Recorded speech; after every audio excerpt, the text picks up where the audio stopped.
ادخلوا فی السلم کافہ، پورے داخل ہو جاؤ۔ جب کلمہ پڑھ لیا تو کلمہ پڑھتے ہی یہ ایگریمنٹ ہو گیا۔ اب اس ایگریمنٹ کے کرنے کے ساتھ ہی انسان مسجد میں آئے گا اگر اللہ کے حکم کو پورا کرنے کے لیے، تو یہاں آ کے نماز پڑھے گا نبی کے طریقے کے مطابق، حج کرے گا اللہ کا حکم پورا کرتے ہوئے، لیکن اس میں فالو کرے گا سنت نبوی کو، وہ روزہ رکھے گا اللہ کے حکم کو پورا کرنے کے لیے، لیکن اس میں طریقہ اپنائے گا جناب محمد رسول اللہ صلی اللہ علیہ وسلم کا۔ اچھا جی، تو کیا بس اتنا ہی تھا دین کہ ہم نے نماز پڑھ لی اللہ کا حکم پورا ہو گیا، نبوی طریقے پہ پڑھ لی نبی کا طریقہ پورا ہو گیا، اللہ کا جو حق ہمارے اوپر تھا وہ بھی ادا ہو گیا، نبی کا جو حق ہمارے اوپر تھا وہ بھی ادا ہو گیا؟ اس کلمہ کے پڑھنے میں ہم نے جو کمٹمنٹ کی، ایگریمنٹ کیا، بس ہم نے اس کے اوپر عمل کر لیا، اس پہ ہم پورے اتر گئے کہ جی ہم نے نماز پڑھی، اللہ کا حکم پورا کیا، ہم نے نبی کے طریقے کے مطابق پڑھی، اللہ کا حکم پورا کر دیا، نبی کا حکم پورا کر دیا، وہ ایگریمنٹ ہم نے پورا کر لیا، ہم نے حج کر لیا، ہم نے روزہ رکھ لیا، ہم نے زکات دے دی، بس اتنا ہی دین ہے۔ بدقسمتی سے آج کا مسلمان دین کو صرف اتنا ہی سمجھتا ہے، بس یہ کلمہ ہم نے پڑھ لیا، بس عقیدہ ٹھیک کرنا ہے، عقیدے میں کوئی گڑبڑ نہیں ہونی چاہیے، یہاں تک تو بات ٹھیک ہے، عقیدے میں کوئی گڑبڑ نہیں ہونی چاہیے، عقیدے میں ہمیشہ نہیں ہونی چاہیے، بالکل صاف ستھرا عقیدہ ہونا چاہیے۔ لیکن کیا اتنا ہی کافی ہے؟ نماز پڑھ لی اتنا ہی کافی ہے، حج کر لیا اتنا ہی کافی ہے، روزہ رکھ لیا اتنا ہی کافی ہے؟ آج کا مسلمان بس عقیدے اور عبادات اس حد تک اپنے آپ کو شریعت کا پابند سمجھتا ہے، بس پتہ جی نماز پڑھ لی، روزہ رکھ لیا، بس میں نے شریعت پہ عمل کر لیا، میں نے دین پہ عمل کر لیا، اسلام پہ عمل کر لیا، بس اتنا ہی وہ دین کو سمجھتا ہے، اتنا کہتا بس اتنا ہی ہے دین۔ قرآن کی آیت کہتی ہے نا نا نا نا نا، ایسی بات ہے، ایسی بات ہے، ادخلوا فی السلم کافہ، ادخلوا، ابھی تو تم نے چند قدم اٹھائے ہیں، چند قدم اٹھائے ہیں، اور یہ چند قدم اٹھا کے تم سمجھ رہے ہو کہ ہم منزل پہ پہنچ گئے، منزل ہم نے پا لی ہے، کام ہمارا ختم ہو گیا؟ نہیں، اگر یہ اتنا ہی کام تھا تو پھر حضور نے صفا پہ چڑھ کے جس وقت قبائل قریش کو آواز دے دے کے بلایا اور جس وقت سب اکٹھے ہو گئے تو آپ صلی اللہ علیہ وسلم نے ان کے سامنے جو دعوت رکھی تھی وہ سب سے پہلی دعوت نہ تو نماز کی تھی، نہ روزے کی تھی، نہ حج کی تھی، یہ تو احکام اترے ہی بہت بعد میں، کسی چیز کی دعوت نہیں تھی، آپ نے سب کو بلایا اور بینیم آپ نے سب کو دعوت دی۔ سب جب آگے تو آپ نے فرمایا لقد لبثت فیکم عمرا من قبلی، اس وقت آپ 43 سال کے تھے، 43 ایئرس، 40 سال میں نبوت کا اعلان ہو گیا، 3 سال فترت وحی کا زمانہ جس میں سیکرٹ دعوت چلتی تھی، انڈر گراؤنڈ۔ اعلانیہ دعوت کا جب حکم ہوا تو آپ کی عمر مبارک اس وقت 43 سال کی تھی، 43 ایئر، تو حکم ہوا جی کہ اب آپ ہے نا آپ صفحہ پہ چڑھے، تو آپ نے سب قبائل کو نام لے کے بلایا اور آپ نے سب سے پہلے اپنا کردار سامنے رکھا۔ میرے نوجوان بھائیوں، یہ جو پہلی دعوت کا جو اسلوب ہے جو ہمیں نبی کریم صلی اللہ علیہ وسلم کے طریقہ دعوت سے ملتا ہے، اس کا پہلا سبب یہ ہے کہ جس طرح تمہارے نبی کا کردار اتنا صاف ستھرا، نیٹ اینڈ کلین تھا کہ کوئی دشمن بھی آپ کے کردار پہ انگشت نمائی کی ہمت اور جرأت نہ کر سکا، دشمن بھی آپ کے کردار پہ انگلی نہ اٹھا سکا، کسی قسم کا کسی دشمن کو بھی موقع نہیں ملا انگلی اٹھانے کا۔ تو سب سے پہلی دعوت میں مجھے اور آپ کو ہمارے آقا کریم صلی اللہ علیہ وسلم نے جو سبق دیا وہ یہ دیا کہ جس طریقے سے میرا کردار صاف ستھرا ہے، میرے ماننے والوں تم نے بھی یہی کام کرنا ہے، کیونکہ میرے بعد نبی تو کوئی نہیں آئے گا، تم بھی اس دعوت کو لے کے، اسلام کو لے کے، اور پورے اسلام کو لے کے نکلو گے اور لوگوں کو بلاؤ گے، زندگی کے جس میدان میں جاؤ، کالج میں جاؤ، اسکول میں جاؤ، میڈیکل کالج میں جاؤ، کسی پروفیشنل کالج میں جاؤ، کسی انجینئرنگ یونیورسٹی میں جاؤ، کسی لا کالج میں جاؤ، لیکن یاد رکھنا تم نے کلمہ پڑھا ہے لا الہ الا اللہ محمد رسول اللہ. تم میڈیکل کے اسٹوڈنٹ بعد میں ہو، انجینئرنگ کے اسٹوڈنٹ بعد میں ہو، تم لا کے طالب علم بعد میں ہو. یہ بات تمہارے ذہن میں رہنی چاہیے کہ تم نے پیدا ہوتے ہی ایک کلمہ پڑھا ہے. وہ کلمہ کون سا ہے؟ لا الہ الا اللہ. تم پابند ہو گئے ہو اس کلمہ پڑھنے کے ساتھ ہی. اب تم اسکول میں جاؤ، کالج میں جاؤ، یونیورسٹی میں جاؤ، میڈیکل کالج میں جاؤ، انجینئرنگ یونیورسٹی میں جاؤ، لا کالج میں جاؤ، آرمی میں کمیشن لو. نہ علماء اس سے روکتے ہیں، نہ مشائخ اس سے روکتے ہیں، نہ اسلام اس سے روکتا ہے. اکبر علیہ بھاری مرحوم نے بڑی زبردست بات ارشاد فرمائی تھی. وہ LLB تھے، اور اس دور کے LLB بڑی بلا سمجھا جاتا تھا، اور شاذ و نادر ہی لوگ ہوتے جو LLB کیا کرتے تھے. اس دور کے LLB جب اللہ نے ان کو دین کی سمجھ عطا فرمائی، بڑے پڑھے لکھے آدمی تھے، اور بعض اوقات آدمی بہت زیادہ پڑھ لکھ جائے نا تو دماغ بہت اونچی اڑان بھرنا شروع کر دیتا ہے، پھر وہ کسی کے قابو میں بڑی مشکل سے آتا ہے.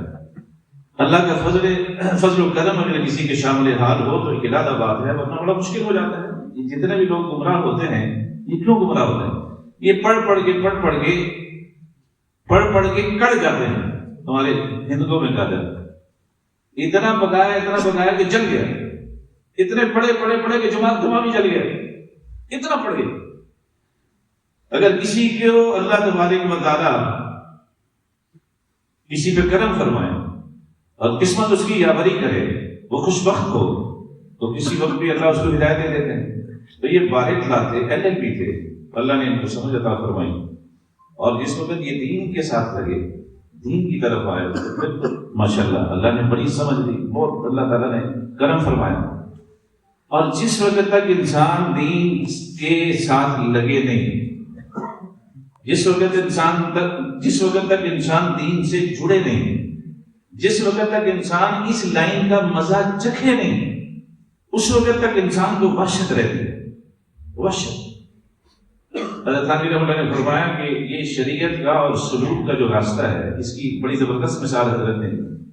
یہ تقویٰ کا اور تزکیہ کا اور دین کا جو راستہ ہے، فرمایا یہ ہے تو بالکل اسٹیٹ، بالکل سیدھا، بالکل سیدھا. اس میں کوئی کرو نہیں ہے، کوئی اس میں موڑ نہیں ہے، کوئی اس میں کھڈا نہیں ہے، کوئی اس میں جمپ نہیں ہے، بالکل سیدھا ہے، بالکل سیدھا. اور وہ ایک مثال سے سمجھایا کرتے تھے کہ بھائی سوال یہ پیدا ہوتا ہے سیدھا ہے تو پھر تو چلنا آسان ہونا چاہیے، تو چلنا مشکل کیوں ہے؟ فرماتے تھے مشکل نہیں ہے، وہ جو راستہ ہے بالکل سیدھا ہے، لیکن اس کے دونوں اطراف بڑے بڑے سرسبز درخت ہیں، سرسبز درخت.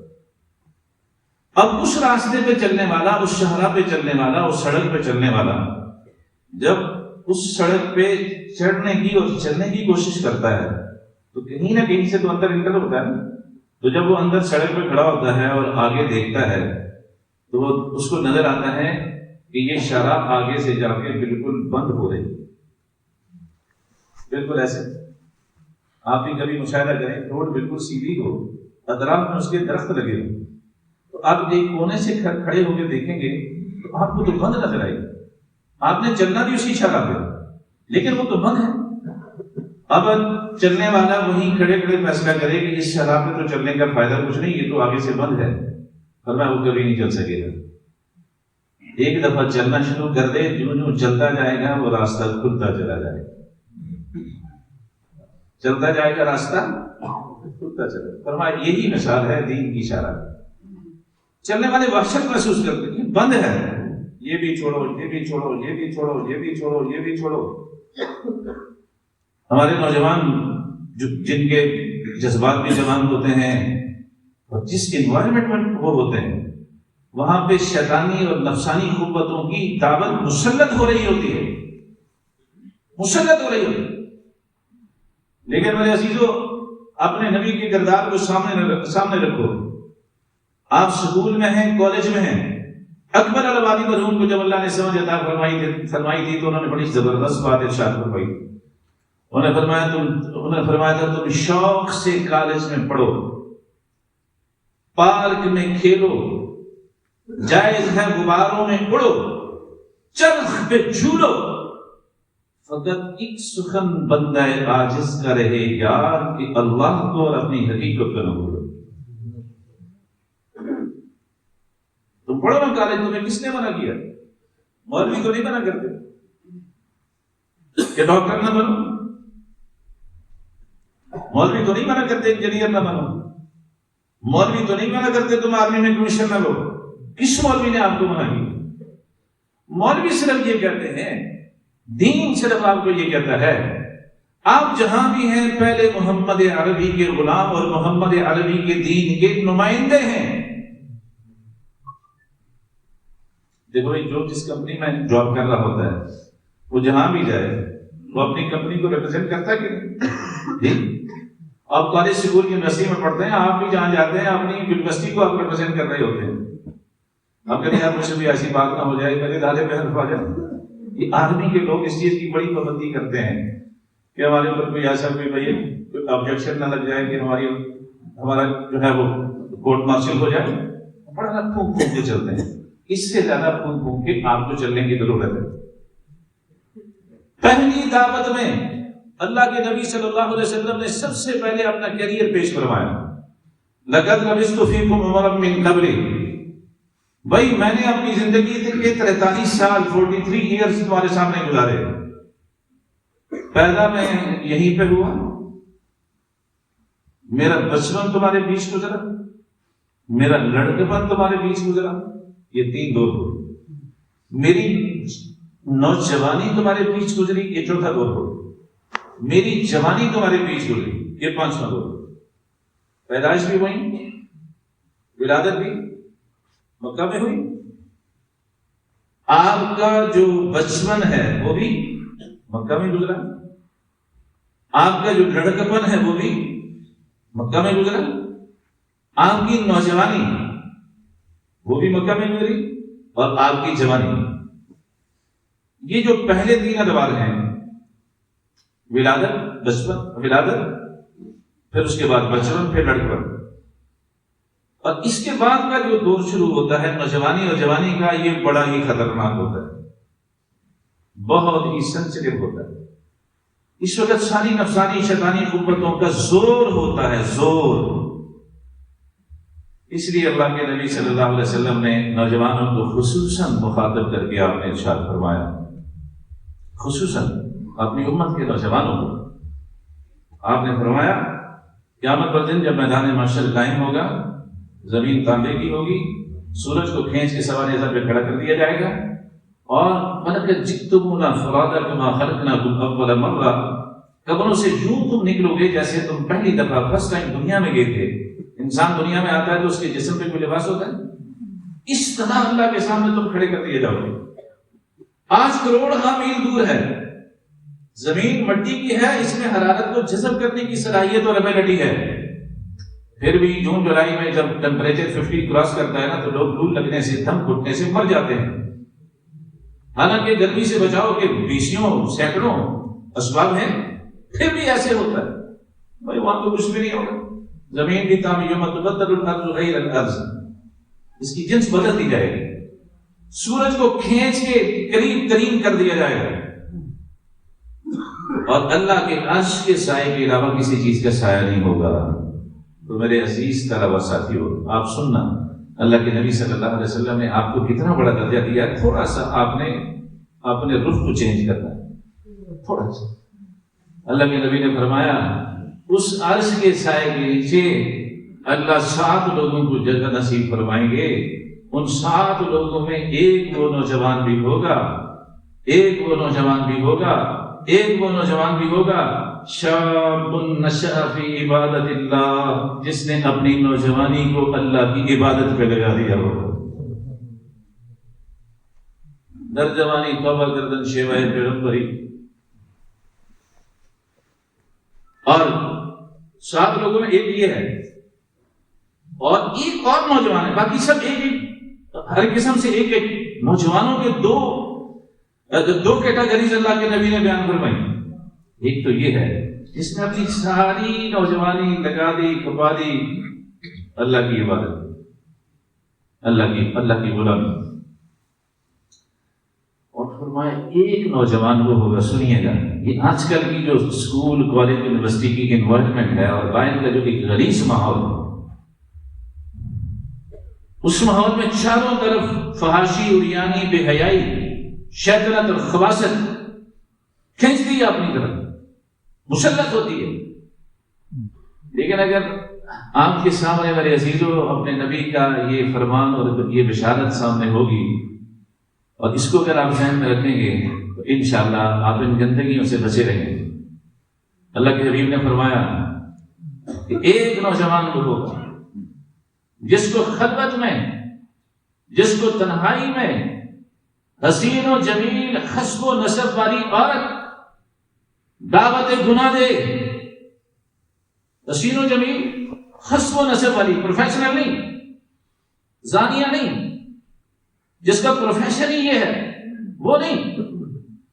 فرمایا حسب و نسب والی حسین و جمیل عورت تنہائی اور خلوت میں اس کو کہتی ہے آ جاؤ، آؤ تھوڑا ڈیٹ پہ چلتے ہیں، کیا کہتے ہیں اس کو، ڈیٹ آؤٹنگ پہ چلتے ہیں. دعوت دے رہی ہے، خوبصورت بھی ہے، حسب و نسب والی ہے، عالی خاندان سے تعلق ہے اس کا، دعوت دے رہی ہے آ جاؤ نا چلتے ہیں. کوئی روکنے والا نہیں، کوئی مانے نہیں، کوئی بیریئر سامنے نہیں، کوئی رکاوٹ نہیں. لیکن یہ نوجوان اس کو کہتا ہے انی اخاف اللہ. کیا کہتا ہے؟ انی، میں تو اپنے رب سے ڈرتا ہوں. ٹھیک ہے یہاں پہ کوئی نہیں دیکھ رہا لیکن میرا اللہ تو دیکھ رہا ہے. الم یعلم بان اللہ یرا، کیا یہ نہیں جانتے کہ ان کا اللہ ان کو دیکھ رہا ہے؟ کیمرے کی آنکھ دیکھ رہی ہے، چونک جاتے ہیں، محتاط ہو جاتے ہیں. آپ موٹر وے پہ جاتے ہیں 120 سے اوپر آپ کی اسپیڈ کراس کرتی ہے، 60 70 پہ چلے جاتے ہیں، تو جو ہی آپ کو کیمرے کا بورڈ نظر آتا ہے تو فوراً ایکسیلیٹر سے پاؤں ہٹ کے بریک پہ چلا جاتا ہے. قرآن کی یہ آیت ایکسیلیٹر سے پاؤں اٹھواتی ہے.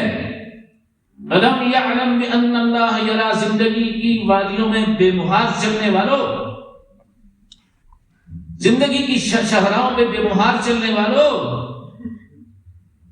کیا تمہیں اس بات کا علم نہیں کہ اللہ کی آنکھ ہر لمحے تمہیں دیکھ رہی ہے؟ ہر لمحے دعوت دے رہی ہے، کوئی روکنے والا نہیں ہے، بالکل ٹاپ سیکرٹ جگہ ہے. لیکن یہ نوجوان کہتا ہے انی اخاف اللہ. ٹھیک ہے کوئی دیکھنے والا نہیں لیکن میرا رب تو دیکھ رہا ہے، میں یہ گناہ نہیں کروں گا. اللہ کے نبی نے فرمایا قیامت والے دن اس نوجوان کو بھی اللہ اپنے عرش کے سائے کے نیچے جگہ عطا فرمائیں گے. کسی چیز کا سایہ، اپنا کیریئر پیش کیا. آپ کا کیریئر کالج میں، یونیورسٹی میں، میڈیکل کالج میں، لا کالج میں، انجینئرنگ میں، جہاں کہیں جاؤ،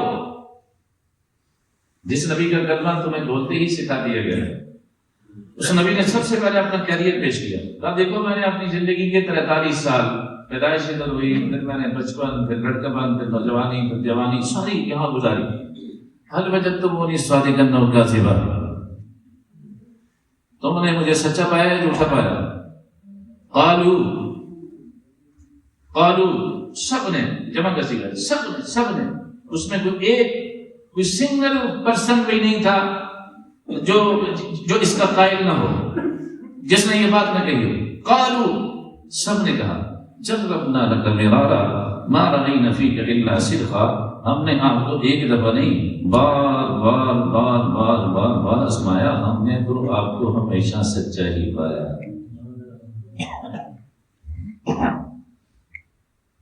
یہ سب سے پہلا سبق ہے، کردار اجلا ہونا چاہیے. کردار، اور نبی کا امتی اجلے کردار کے ساتھ قول کا سچا ہونا چاہیے. سچائی ہر جگہ اس کے ساتھ، اس سچائی کے سائے میں چلے، سائے میں جہاں کہیں بھی سچ بولے. فرمایا اچھا اگر میں اتنا میری بات پہ تمہیں یقین ہے، آپ جب میں کہوں کہ اس پہاڑ کے پیچھے ایک غنیم ہے، لشکر ہے، مسلح ہے، تمہاری اوپر حملہ آور ہونے کو ہے، مانو گے؟ جی کیوں نہیں مانے گے؟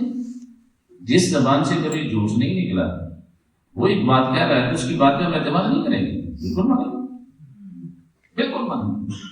آپ نے فرمایا اچھا اگر تمہیں میری بات پہ، میرے کردار پہ اور میری زبان پہ اتنا تمہیں اعتماد ہے، اس کو کہتے ہیں آج کل کی اس طرح میں کانفیڈنس ووٹ، اعتماد کا ووٹ۔ 100% اعتماد کا ووٹ مل گیا حضور کو، 100%۔ اب آگے دیکھنا کیا ہوا۔ آپ کو اچھا بھائی یہ کانفیڈنس ووٹ تو مجھے مل گیا، اعتماد کا ووٹ تو مجھے مل گیا اور 100% مل گیا، ایک بندہ بھی ایسا نہیں ہے جس نے خلاف کیا ہو، 100% نے اعتماد کر لیا۔ آپ نے کہا اچھا جی قولوا لا الہ الا اللہ تفلحوا، اگر تمہیں میرے اوپر اتنا اعتماد ہے تو پھر لا الہ الا اللہ پڑھ لو، اسی میں تمہاری کامیابی ہے۔ ابھی محمد رسول اللہ بھی نہیں ارشاد فرمایا، صرف لا الہ الا۔ اب وہ لوگ اہل لسان تھے، وہ لا الہ الا اللہ کو سادہ بول نہیں سمجھتے تھے، وہ اس کی حقیقت کو جانتے تھے۔ یہ سادہ بول نہیں ہے، یہ صرف زبان کی پروننسیشن یا تلفظ نہیں ہے، اس کے اندر ایک بڑی حقیقت چھپی ہوئی ہے۔ جو کہہ رہے تھے کہ آپ کو ہمیشہ سچا پایا، کبھی اس زبان سے کوئی غلط بات نہیں نکلی، یکدم مخالف ہو، اور مخالفت میں سب سے پہلے آپ کا چچا ابو لہب آگے بڑھا اور اس نے اپنی زبان سے بھی بکواس کی۔ تب لک یا محمد الہذا جماعتنا سائر اليوم الیاذ باللہ، تو تباہ ہو جائے محمد، تو نے ہمیں سارا دن اس لیے اکٹھے کیے رکھا، ہمارا ٹائم ویسٹ کر دیا تو۔ اور اس مذہب نے صرف زبانی گستاخی پر اکتفا نہیں کیا، بلکہ آگے بڑھ کے اس نے ایک پتھر اٹھایا اور پتھر اٹھا کے اس چہرے پر پھینکا جس چہرے کی قسمیں رب العالمین نے خود اٹھائی، اس چہرے پر۔ یہ کیوں ہوا بھائی؟ میں تو کہا کرتا ہوں کہ اگر آج ابو لہب ہوتا اور ہم مسلمانوں کی حالت دیکھتا تو وہ بھی کلمہ پڑھ لیتا، بدنامی سے تو بچ جاتا نا۔ کلمہ پڑھ کے جب کرنی اپنی مرضی ہے،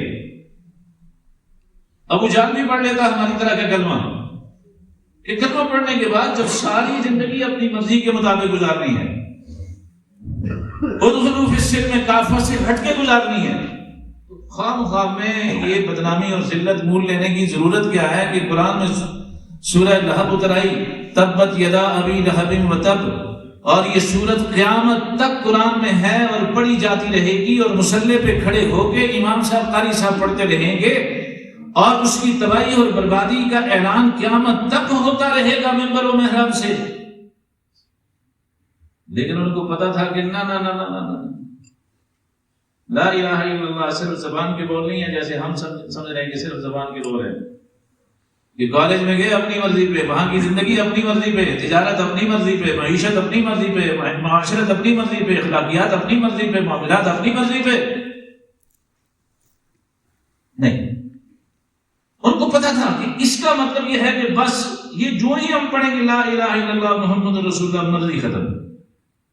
اب تو زندگی کے ہر موڑ میں مرضی کس کی چلے گی؟ اللہ اور اس کے رسول۔ ادخلوا فی السلم کافہ کا یہ مطلب ہے، اور حضور نے اسی پر تربیت فرمائی، اس پر اپنے ساتھیوں جن کو صحابہ کہا جاتا ہے، اصحاب رسول جن کو کہا جاتا ہے، اس میں نوجوان بھی ہیں، نوجوان بھی، اس میں بچے بھی ہیں، اس میں بوڑھے بھی ہیں۔ کیسی زبردست تربیت فرمائی۔ وقت چونکہ مختصر ہے، ورنہ ان حضرات کے قصے آپ کے سامنے رکھے جائیں اور آپ ماشاءاللہ پڑھتے ہی ہوں گے، اور اس کا مطالعہ ضرور رکھیں۔ حیات الصحابہ کا، حکایات صحابہ کا، ان کتابوں کو ضرور مطالعہ فرمائیں۔ ہم جو ادھر ادھر کی کتابیں پڑھتے ہیں اس کے بجائے تو یہ کتابیں پڑھنی چاہیے، یہ پڑھیں۔ یہ کتنے اجڑے ہوئے کردار کے مالک تھے، اور حضور نے کیسی زبردست قسم کی ان کی تربیت فرمائی کہ ایسے لوگ جو انتہائی بگڑے ہوئے تھے، جن پہ کوئی حکمرانی کرنا گوارا نہیں کرتا تھا، ان کی آپ نے کیسی تربیت فرمائی۔ صرف ایک واقعہ میں عرض کرتا ہوں کہ حضور نبی کریم صلی اللہ علیہ وسلم کسی جنگ سے واپس تشریف لائے اور آپ صلی اللہ علیہ وسلم بیٹھے ہوئے ہیں اور مال غنیمت اکٹھا ہو رہا ہے، اچانک سے آپ کی نظر ایک لڑکی پہ پڑ گئی، تو آپ نے فرمایا وہ لڑکی بھی جنگ میں قید ہو کے آئی تھی، تو قیدیوں کو مردوں کو غلام بنایا جاتا تھا اور عورتیں کو تو بانیاں بنایا جاتا تھا۔ آپ صلی اللہ علیہ وسلم نے فرمایا یہ کون ہے؟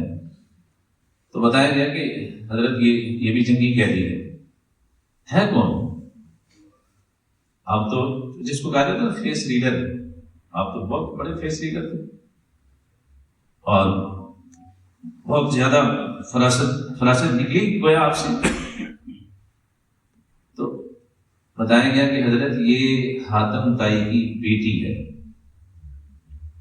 حاتم تائی جو سخی مشہور ہے، سخاوت میں ضرور مثل ہے اس کا نام۔ ایک دم آپ نے اپنی رحمت والی چادر اتاری۔ میرے عزیزو نوجوانوں، نبی کی تعلیم تربیت میرے آپ کے لیے سبق ہے۔ آپ نے اپنی رحمت والی چادر اتاری اور صحابہ کو دی، جاؤ اس میری بیٹی کے سر پہ رکھو۔ میری بیٹی کا سر، یہ کافر کی بیٹی ہے، رحمت والی چادر اس کے سر پہ رکھو۔ صحابہ میں شاید کچھ چیلنج ہو کہ یہ کافرہ ہے، ناپاک ہے، حضور پاک ذات ہے، پاک چادر ایک ناپاک کے جسم میں، شاید کچھ چیلنج ہوئی آپ کے مبارک کان میں پڑ گئی۔ سنیے گا میرے نوجوانوں، آپ نے کیا بات ارشاد فرمائی؟ آپ نے فرمایا میرے پیارو، البنت بنت ولو بنت الکافر، اور بیٹی تو بیٹی ہوتی ہے، خواہ کافر ہی کی کیوں نہ ہو۔ میں تمہیں سبق دے کے جا رہا ہوں کہ تمہارا کام ہے کافروں کی بیٹیوں کے ننگے سروں پہ بھی چادریں دینا۔ یہ تم کس رخ پہ چل پڑے ہو کہ مسلمان بیٹیوں کی چادریں نوچ رہے ہو؟ کدھر چل پڑے ہو؟ کلمہ تم میرا پڑھتے ہو، کرتوت کیا کر رہے ہو؟ میں تو کافروں کی بچیوں کے سروں پہ بھی چادریں دینے کے لیے آیا، تم مسلمان بچیوں کے سروں سے چادریں نوچ رہے ہو، ان کے جسموں سے تم کپڑے نوچ رہے ہو، کلمہ میرا پڑھتے ہو۔ فرمایا چادر دو اور اس کو ادھر قریب لاؤ۔ اس کو قریب لایا، آپ نے جھکی نگاہوں کے ساتھ پوچھا بیٹی آپ قیدی بن کے آئی ہو، لیکن اپنے آپ کو قیدی نہ سمجھنا، تم میری بیٹی ہو۔ قیدی نہ سمجھنا اپنے آپ کو۔ تمہارا باپ حاتم تائی بڑا سخی تھا، لیکن رب محمد کی قسم مجھ سے زیادہ سخی نہیں تھا۔ تم کیا چاہتی ہو؟ میرے پاس رہنا چاہتی ہو یا تمہاری کوئی اور خواہش ہے؟ وہ بیٹی کہنے لگی کہ میں چونکہ جنگی ہنگامے میں پکڑی گئی، گرفتار ہو گئی، آپ کی خدمت میں حاضر کر دی گئی، میرا ایک ہی بھائی ہے جس کا نام عادی ہے، وہ مجھ سے بچھڑ گیا جنگی ہنگامے میں، مجھے کوئی پتہ نہیں وہ کہاں چلا گیا، مجھے اس کی تلاش ہے۔ آپ میرے پر احسان فرمائیں کہ میرے بھائی کو تلاش کرنے میں میری مدد کریں۔ آپ نے فرمایا اچھا، اس کا مطلب ہے تم واپس جانا چاہتی ہو یمن؟ جی۔ آپ نے دو نوجوان صحابہ کو آپ نے فرمایا یہ تمہاری بہن ہے، اس کو اپنے ساتھ لے جاؤ، اس کے بھائی کو تلاش کرو اور تلاش کرنے کے بعد اس کو اس کے بھائی کے سپرد کر دو۔ دو نوجوان صحابی اس نوجوان خوبصورت لڑکی کو اپنے ساتھ لے کے نکلے، کئی دن اور راتیں طے کر کے یمن پہنچے، اس کے بھائی کو تلاش کیا، عادی کو تلاش کرنے کے بعد اس کو ملے اور اسے کہا بھائی یہ آپ کی بہن ہے، ہمارے پاس امانت تھی، آپ کے حوالے کریں۔ اس نے ان نوجوانوں کو دیکھا کہ یہ بھی بڑے سجیلے نوجوان ہیں، راستے میں کتنی خلوتیں تنہائیاں آئیں، پتہ نہیں میری بہن کی عزت محفوظ رہی کہ نہیں؟ آج کل کے مسلمانوں کا تو یہی حال ہے. آج کل کے مسلمان سے کسی کی عزت محفوظ نہیں ہے. کدھر چل پڑے ہم؟ ہمارے نبی نے کیا تعلیمات دی ہمیں؟ ان مہمانوں کو ایک طرف بٹھایا اور اپنی بہن کو خلوت میں لے گیا اور بڑے متجسسانہ انداز میں اپنی بہن کو کہنے لگے میری بہن سفر آپ کا خیریت سے رہا؟ بہن کہنے لگی بالکل خیریت سے.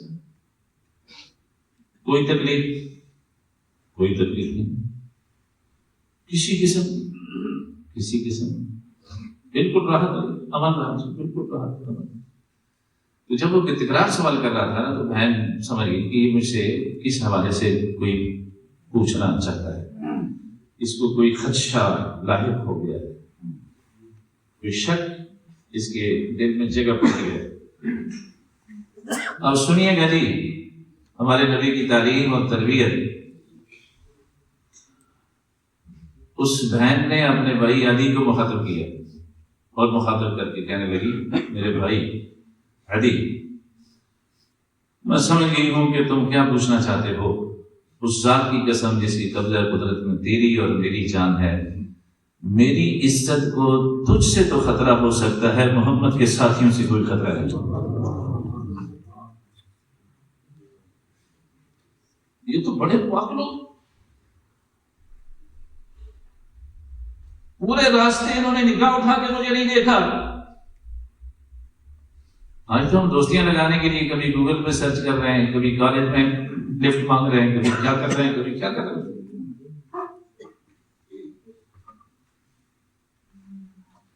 میرے عزیزو, یہ تحریک ایمان و تقویٰ آپ کو اس لائن پہ لانا چاہتی ہے. ادھر کو توجہ, اس طرف رخ کو ٹھیک کرنا چاہتے. آپ کو کالج سے, یونیورسٹی سے, ڈاکٹر بننے سے, انجینئر بننے سے, ایڈمیشن لینے سے آدمی میں منع نہیں کرتی. اور اس بہن نے کیا کہا,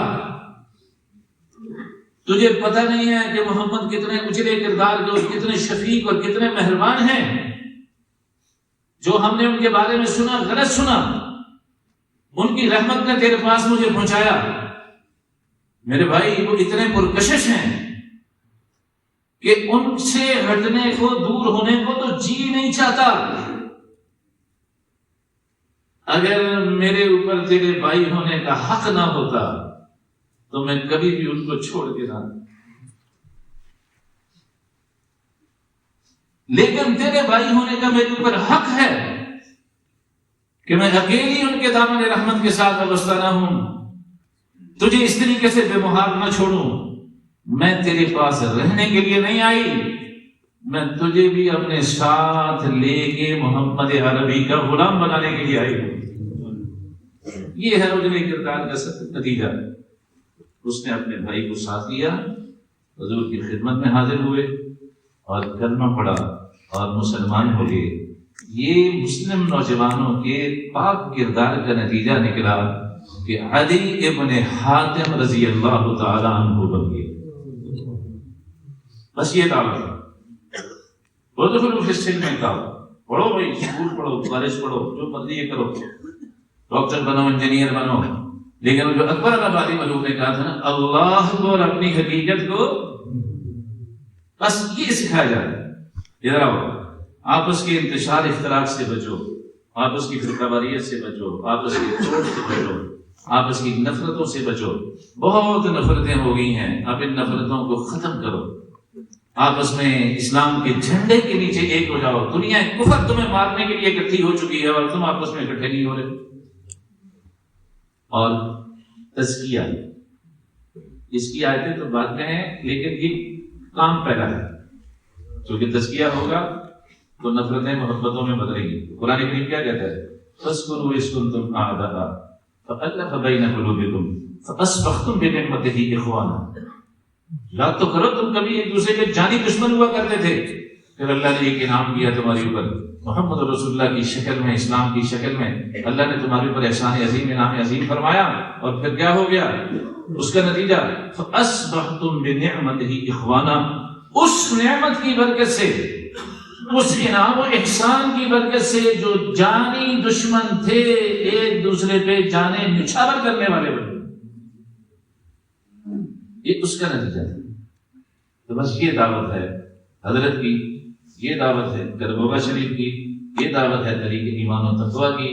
طریق ایمان و تقویٰ آپ کو کالج سے نہیں نکالنا چاہتی، میڈیکل کالج سے آپ کو آؤٹ نہیں کرنا چاہتی، انجینئرنگ یونیورسٹی سے آپ کو نہیں نکالنا چاہتی، لا کالج سے آپ کو نہیں دور کرنا چاہتی، آپ کو کسی دنیاوی میدان میں ترقی سے نہیں روکنا چاہتی، بلکہ آپ کو ایک ایسا میرے دوستو ایسا صاف ستھرا اجلے کردار کا حامل مسلمان بنانا چاہتی ہے، جو جس میدان میں جائے تو پہلے وہ محمدی ہو، بعد میں وہ کچھ اور ہو، پہلے وہ مومن مسلم ہو، بعد میں کچھ اور ہو۔ بس یہ اس پوری دعوت کا خلاصہ ہے، اور یہی حضرت کا درد ہے، اور یہی کربوبا شریف سے صدا لگائی جاتی ہے، یہی ماحول آپ کو دینے کی کوشش کی جاتی ہے۔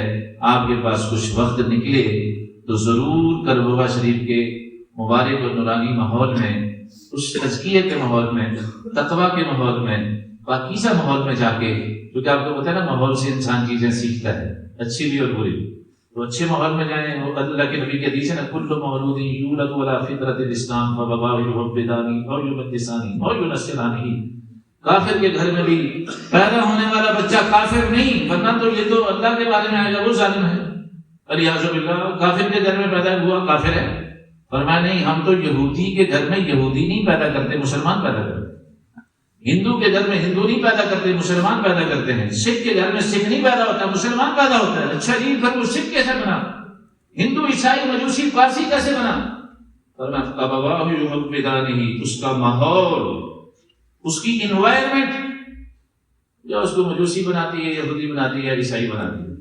تو آج کا ماحول چاروں طرف لبرلزم کا، الحاد کا، الحاد کے ذریعے سے اس وقت آپ کو اچھی طرح پتا ہوگا کہ کالجوں میں، یونیورسٹیوں میں جو کفر کی ایک قسم ہے جس کو کہا جاتا ہے کفر تشکیک، شک پیدا کرنا، شک، اسلامی مسلمات کے بارے میں، کھلے احکام کے بارے میں شک پیدا کرنے کی کوشش کی جا رہی ہے، اور ایمان میں شک پیدا ہو گیا تو پھر ایمان نہیں رہتا، وہ تو کفر بن جاتا ہے۔ تو پتہ ہی نہیں چل رہا ہماری اولادیں کافر بن رہی ہیں، پتہ ہی نہیں چل رہا وہ کفر کی گود میں جا رہی ہیں۔ اس لیے، اور ایک فتنہ، لاجک، اس کی کیا لاجک، اس کی کیا لاجک، اس کی کیا لاجک۔